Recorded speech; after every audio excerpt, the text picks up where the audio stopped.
ನಾನು ಶ್ರೀಪತಿ ಹೆಗಡೆ ಹಕ್ಕಳಾಡಿ. ನನ್ನೆಲ್ಲ media focus ವೀಕ್ಷಕ ಮಿತ್ರರಿಗೆ ಸ್ವಾಗತ.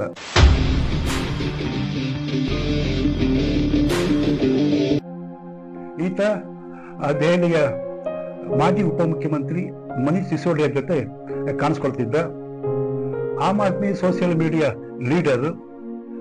ದೀಪ್ಗೆ ಅಮೆರಿಕಿಂದ ಜಿಲ್ಲೆ ಹಿಡ್ಕೊಂಡು ಬಂದಿದ್ದಾನೆ ಅಂದ್ರೆ ಆತನ ಹಿಂದೆ ಕೇಜ್ರಿವಾಲನ ಮುಖ ಇತ್ತು.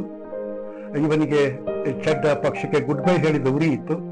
ಹಾಗೆ ಕಣ್ಣು ಮುಂದೆ ಪಂಜಾಬ್ ಚುನಾವಣೆ ಸೋಲಿನ ಚಿತ್ರಣವೂ ಇತ್ತು. ಅದಕ್ಕೆ ದೀಪ್ಗೆ ಎನ್ನುವ ಜಿರಲೆ ಮುಂದೆ ಇಟ್ಟು ಆಟ ಕೆಳೆದ. ಇದರ ಅರ್ಥ ಜಿರಲೆ ಹಿಂದೆ ಆದ್ಮಿ ಎಂಬ ಜಿರಲೆ ಇತ್ತು ಕಣ್ರಿ. ಒಮ್ಮೆ ಕರ್ನಾಟಕದಲ್ಲಿ ಜಿರಲೆ ಟಿ ಶರ್ಟ್ ಅಂದಿನ ಮುಖ್ಯಮಂತ್ರಿ ಸಿದ್ದರಾಮಯ್ಯ ಬಿಡುಗಡೆ ಮಾಡಿದಾಗಲೇ ಅರ್ಥ ಆಗ್ಬೇಕಿತ್ತು. ಜಿರಲೆ ಹಿಡ್ಕೊಂಡು ಬೆಂಕಿ ಬಿದ್ದ ಮನೆಯಿಂದ ಚಳಿ ಕಾಯಿಸಿಕೊಳ್ಳೋ ಹುನ್ನಾರದ ಜಿರಲೆ ಐಡಿಯಾ ಇತ್ತು.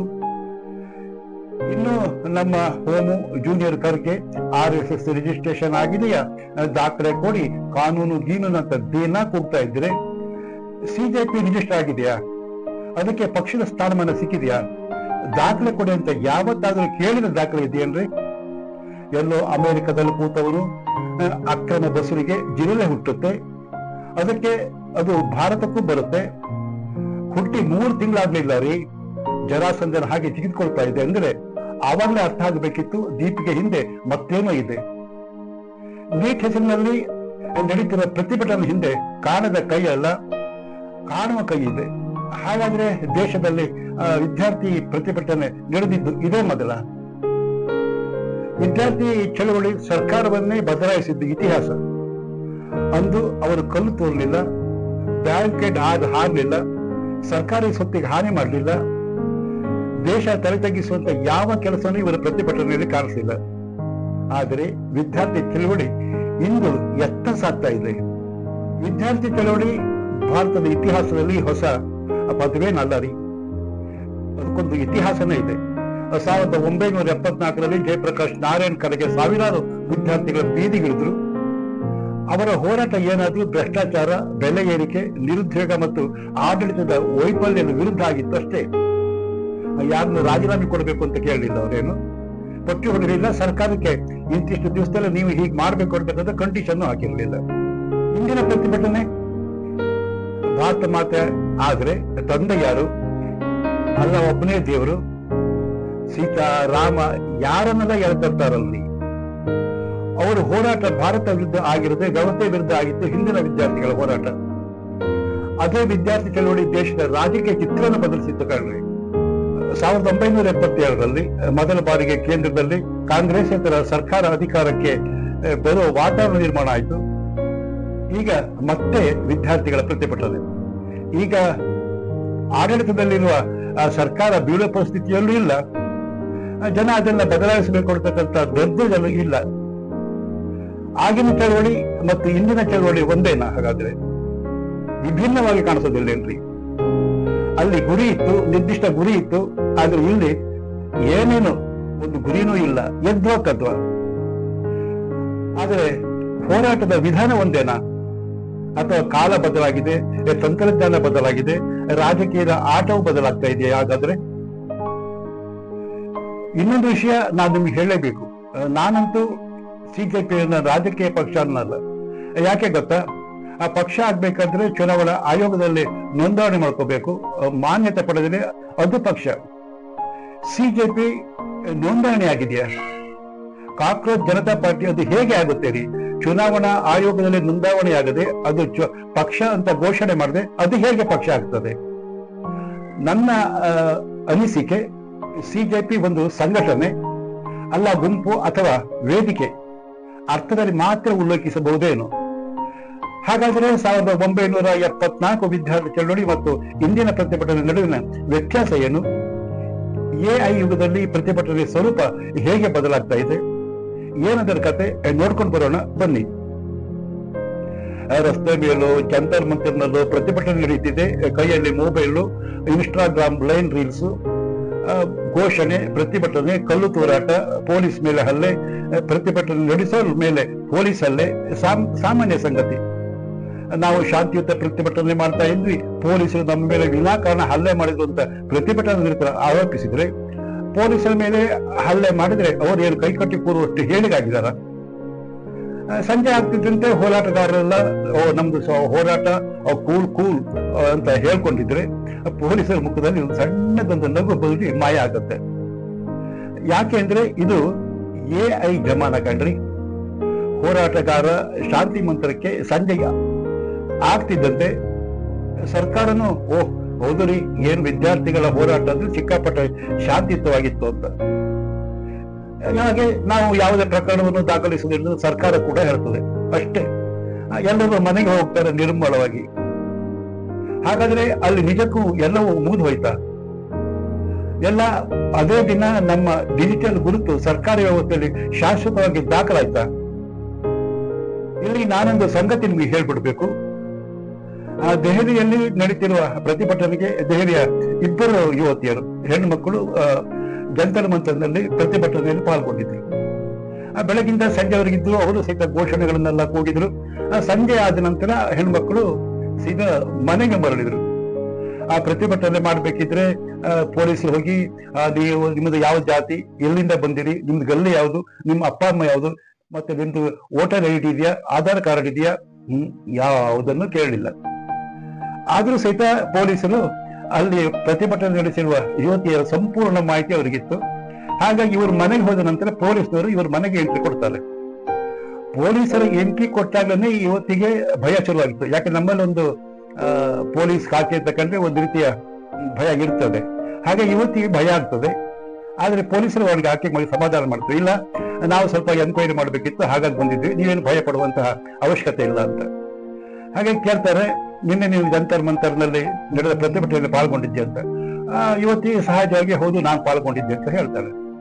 ಮತ್ತೆ ಪೊಲೀಸ್ ಕೇಳ್ತಾರೆ, ನಿಮ್ ಜೊತೆಗೆ ಇನ್ನೊಬ್ರು ಇದಾರಲ್ಲ, ಅವ್ರು ಎಲ್ಲಿ ಇದ್ದಾರೆ, ಅವ್ರ ಮನೆಯಲ್ಲಿ, ಅವರ ಅಡ್ರೆಸ್ ಎಲ್ಲಿ, ಅವರನ್ನ ಮನೆ ತೋರಿಸ್ಬೇಕಲ್ಲ, ಬಾ ಜೀಪ್ ಹತ್ತು ಅಂತಾರೆ. ಹುಡುಗಿ ಅಷ್ಟಕ್ಕೆ ಕಂಗಾಲ. ಇವಾಗ ಪೊಲೀಸ್ನವ್ರು ಬಂದು ಎನ್ಕ್ವೈರಿ ಮಾಡ್ತಿದ್ದಾರೆ ಒಂದು, ಜೊತೆಗೆ ತನ್ನ ಸ್ನೇಹಿತ ಮನೆಯನ್ನು ತೋರಿಸ್ಬೇಕು, ಜೀಪ್ ಹತ್ತು ಅಂತ ಹೇಳ್ತಿದ್ರೆ ಹುಡುಗಿ ಕಂಗಾಲಾಗ್ತಾಳೆ. ಆದ್ರೂ ಹುಡುಗಿಗೆ ಪೊಲೀಸರು ಸಮಾಧಾನ ಮಾಡಿ ಅವ್ರನ್ನ ಜೀಪ್ ಅಲ್ಲಿ ಹತ್ಸ್ಕೊಂಡು ಆಕೆಯ ಸ್ನೇಹಿತ ಮನೆಗೆ ಕರ್ಕೊಂಡು ಹೋಗ್ತಾರೆ. ಅಲ್ಲಿ ಹೋಗಿ ಅವ್ರನ್ನು ಸಹಿತ ಎನ್ಕ್ವೈರಿ ಮಾಡಿ ಪೊಲೀಸ್ ಇವರನ್ನ ಮನೆಗೆ ಬಿಟ್ಟು ವಾಪಸ್ ಮಾಡುತ್ತಾರೆ. ಅದ್ರ ನಂತರ ಆ ಯುವತಿ ತನ್ನ ಅನುಭವಗಳನ್ನ ಇನ್ಸ್ಟಾಗ್ರಾಮ್ ಅಲ್ಲಿ ಹಂಚಿಕೊಂಡಿದ್ದಾರೆ. ಹೀಗೆ ನಮ್ಮ ಮಾಹಿತಿಗಳು ಸಿಗ್ತಾ ಇದೆ, ಪೊಲೀಸರು ಮನೆಗೆ ಬರ್ತಿದ್ದಾರೆ, ಜಾಗ್ರತೆ ಹೇಳ್ತಕ್ಕಂಥದ್ದು. ಇದನ್ನು ಯಾಕೆ ಹೇಳ್ತಾ ಇದ್ದೀನಿ ಅಂತ ಹೇಳಿದ್ರೆ, ಇವಾಗ ನಾವು ಅಲ್ಲಿ ಪ್ರತಿಭಟನೆಗೆ ಭಾಗವಹಿಸಿದ್ವಿ, ಧಿಕ್ಕಾರಕ್ಕೆ ಹೋಗಿದ್ವಿ, ನಮ್ಮಿಂದ ಏನು ತಪ್ಪಾಗ್ಲಿಲ್ಲ, ಶಾಂತವಾಗಿದ್ವಿ ಅಂತಂದ್ರೆ ಸಹಿತ ನಮ್ಮ ಬಯೋಡಾಟ ಪೊಲೀಸರ ಕೈಗೆ ಸಿಗ್ತಾ ಇದೆ. ಹಾಗಾಗಿ ಈ ಯುವತಿಯರ ಸಂಪೂರ್ಣ ಡೀಟೇಲ್ಸ್ ಅನ್ನು ಹಿಡಿದುಕೊಂಡು ಪೊಲೀಸರು ಅವರ ಮನೆಗೆ ಹೋಗ್ತಾರೆ. ಇಂದಿನ ಪೊಲೀಸ್ ವ್ಯವಸ್ಥೆ ಇದೆಯಲ್ಲ, ಅದು ಕೇವಲ ಲಾಠಿ ಮತ್ತು ಬ್ಯಾರಿಕೇಡ್ ಅನ್ನ ಅಳವಡಿಸಿ ಸೀಮಿತ ಅಲ್ಲ. ಅಲ್ಲಿ CCTV network, drone camera, high resolution video, mobile location ವಿಶ್ಲೇಷಣೆ, ಡಿಜಿಟಲ್ ಫೋರೆನ್ಸಿಕ್ಸ್ ಇವೆಲ್ಲ ತನಿಖೆಯ ಭಾಗ.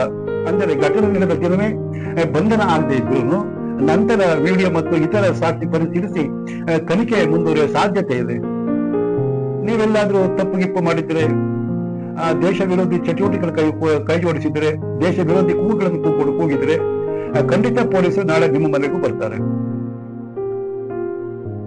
ಸೋಷಿಯಲ್ ರೆಕಗ್ನೇಷನ್ ಎಂದರೆ ಮುಖ ಗುರುತಿಸುವ ತಂತ್ರಜ್ಞಾನ. ಈ ಪದ್ಧತಿ ಅನೇಕ ದೇಶಗಳಲ್ಲಿ ಈಗಾಗಲೇ ಚಾಲ್ತಿಯಲ್ಲಿದೆ. ಕೆಲವೆಡೆ ಪೊಲೀಸರು ಕಾನೂನುಬದ್ಧ ಅನುಮತಿ ಜೊತೆ CCTV ದೃಶ್ಯ ವಿಶ್ಲೇಷಿಸಿ ಶಂಕಿತರ ಪತ್ತೆ ಹಚ್ಚುತ್ತಾರೆ. ಆದ್ರೆ ಪ್ರತಿಯೊಂದು ಪ್ರತಿಭಟನೆಯಲ್ಲೂ ಎಲ್ಲರ ಮುಖ ಗುರುತಿಸಿ ಶಾಶ್ವತ ಡೇಟಾ ಬೇಸ್ ಮಾಡ್ತಾರೆ. ಸಿಕ್ಕಿ ಬೀಳೋಕೆ ಇಷ್ಟು ಸಾಕಲ್ವಾ? ಆದ್ರಿಂದ ವದಂತಿ ಮತ್ತು ವಾಸ್ತವದ ನಡುವೆ ವ್ಯತ್ಯಾಸ ತಿಳ್ಕೊಳ್ಳೋದು ಇಂದಿನ ಅತಿ ಮುಖ್ಯ. ಈಗ ನೋಡಿ, ಶಾಂತಿಯುತ ಪ್ರತಿಭಟನಾಕಾರರ ಮೇಲೆ ಕೇಸ್ ಹಾಕಲ್ಲ ಎಂದು ಸರ್ಕಾರ ಏನು ಹೇಳಿಕೆ, ಜಿಲ್ಲೆ ಪಡೆಗೆ ಫುಲ್ ಖುಷ್. ಆದ್ರೆ ಪ್ರತಿಭಟನಾಕಾರರಿಗೆ ಪೊಲೀಸ್ ಮಾಸ್ಟರ್ ಗೇಮ್ ಅರ್ಥ ಆಗ್ಬೇಕಲ್ಲ. ಜಂತರ್ ಮಂತರಲ್ಲಿ ಕೂತು ಐಫೋನ್ ನಲ್ಲಿ ರೀಲ್ಸ್ ಮಾಡಿ ಪ್ರಜಾಪ್ರಭುತ್ವ ಉಳಿಸಿಬಿಟ್ಟೆ ಸರ್ಕಾರ ಸರೆಂಡರ್ ಒಂದು ಬೀಗುತ್ತಿರುವ ಇನ್ಸ್ಟಾಗ್ರಾಮ್ ಯೂನಿವರ್ಸಿಟಿ ಕ್ರಾಂತಿಕಾರಿಗಳು ಮರ್ತಿರೋದು ಪೊಲೀಸರು ದಿನವಿಡೀ ಬಳಸಿದ high and IB camera, AI door ಮತ್ತು ಸೋಷಿಯಲ್ ರೆಕಗ್ನೇಷನ್ ಇವು ಸಂಗ್ರಹಿಸಿದ ಕೋಟ್ಯಾಂತರ ಡೇಟಾ ಏನು ಉಪ್ಪಿನಕಾಯಿ ಹಾಕಿ ನೆಕ್ಕೋಕ್ ಮಾಡಿಟ್ಕೊಂಡಿದ್ದ ಇವರ ಜಾತಕನೇ ಇದೆಯದರಲ್ಲಿ. AI ಡಾಟಾಬೇಸ್ ಕ್ರಾಂತಿಕಾರರ ಪಾಲಿಗೆ ಕಾಲಿನ ಸಂಕೋಲೆಯಾಗುವ ಸಾಧ್ಯತೆಯೂ ಇದೆ. ಅಷ್ಟಕ್ಕೂ ದೆಹಲಿ ಪೊಲೀಸರು AI ಸರ್ವೆಲೆನ್ಸ್ ಹೇಗೆ ಕೆಲಸ ಮಾಡುತ್ತೆ ಅಂದ್ರೆ, ಪ್ರತಿಭಟನೆ ನಡೆಸಲು ಮೈಕ್ ಮುಂದೆ ನಿಂತು ಗಂಟಲು ಹೊದ್ದುಕೊಳ್ಳಿ,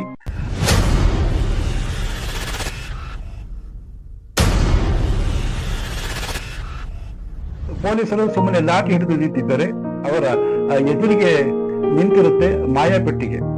ಅದೇ ಹೈಟೆಕ್ ಸಿಸ್ಟಮ್.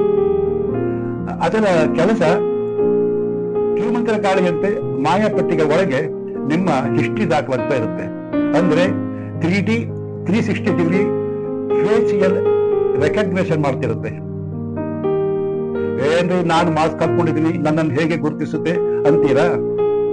ಕಣ್ಣಿಗೆ ಕರುಣಾನಿಧಿ ಹಾಕೊಳ್ಳೋ ಹಾಗೆ ಕಪ್ಪು ಕನ್ನಡಕ ಏರ್ಸ್ಕೊಂಡಿದ್ದೀನಿ, ಸಿಕ್ಕಿ ಬೀಳುವ ಚಾನ್ಸೇ ಇಲ್ಲ ಅಂದುಕೊಂಡಿದ್ದೀರಾ? ನೀವು ತಪ್ಪು ಅಂದಾಜು ಮಾಡೋದೇ ಇಲ್ಲಿ.